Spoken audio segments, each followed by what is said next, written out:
Assalamualaikum warahmatullahi wabarakatuh. Hamdan wa syukran lillah. Wassalatu wassalamu ala rasulillah, amma ba'd. Ma'asyiral muslimin rahimakumullah. Pada kesempatan yang lalu kita sudah membicarakan tentang dominasi daripada nafsu yang lebih besar dari dominasi takwa kepada Allah Subhanahu wa taala. Golongan yang pertama ini akan menjadikan seseorang itu terjerumus ke dalam lembah kehinaan, bahkan lebih rendah dari binatang.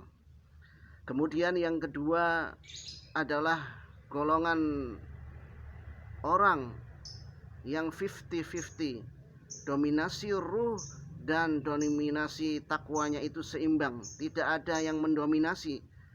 Kekuatannya sama antara ruh, ketakwaan kepada Allah Subhanahu wa taala, dan nafsunya sama, seimbang, tidak ada yang mendominasi. Golongan orang yang demikian ini akan menjadikan dirinya senantiasa terjadi konflik batin antara ingin berbuat kebaikan dan ingin berbuat kemaksiatan, 50-50. Dan kebanyakan manusia adalah menempati golongan yang pertama, yang kedua ini, yaitu dominasi antara ruh dan nafsu itu seimbang, 50-50. Dia akan senantiasa berpikir apakah dia akan menginfakkan harta bendanya di jalan Allah untuk pembangunan masjid, untuk menyantuni fakir miskin dan yatim piatu, ataukah akan dipergunakan untuk belanja, untuk berfoya-foya di mall. Itu terjadi konflik. Begitu pula tentang kemaksiatan. Apakah dia akan berbuat maksiat, dia akan berjudi atau meninggalkan judi, dia akan minum khamr ataupun meninggalkan khamr. Itu terjadi konflik. Tetapi golongan yang kedua ini masih lebih baik dari golongan yang pertama. Dan golongan yang kedua ini akan senantiasa atau cenderung untuk berbuat kebaikan.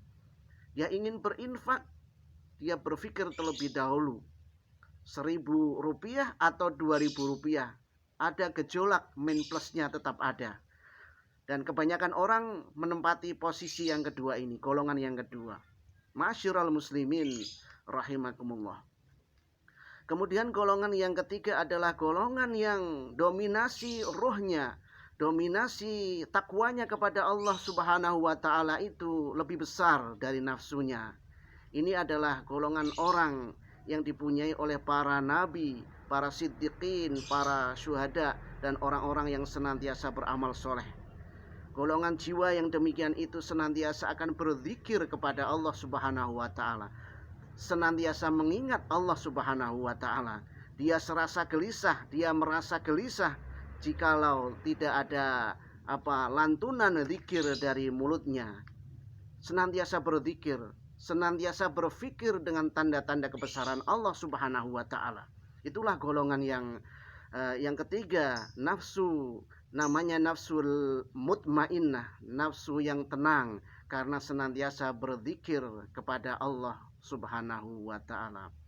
Ya ayyatuhan nafsul mutmainnah, irji'i ila rabbiki radiyatan mardiyah, fadkhuli fi ibadi wadkhuli jannati.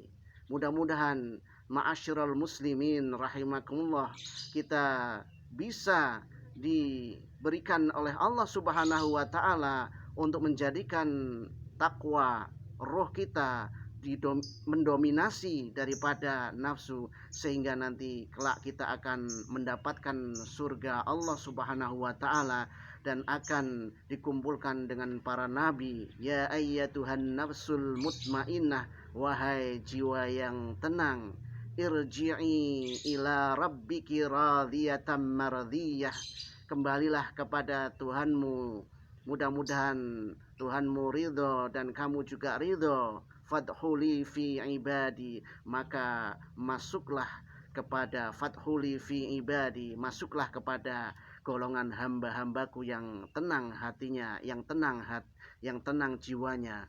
fadkhuli fi ibadi wadkhuli jannati, dan masuklah ke dalam jannahku.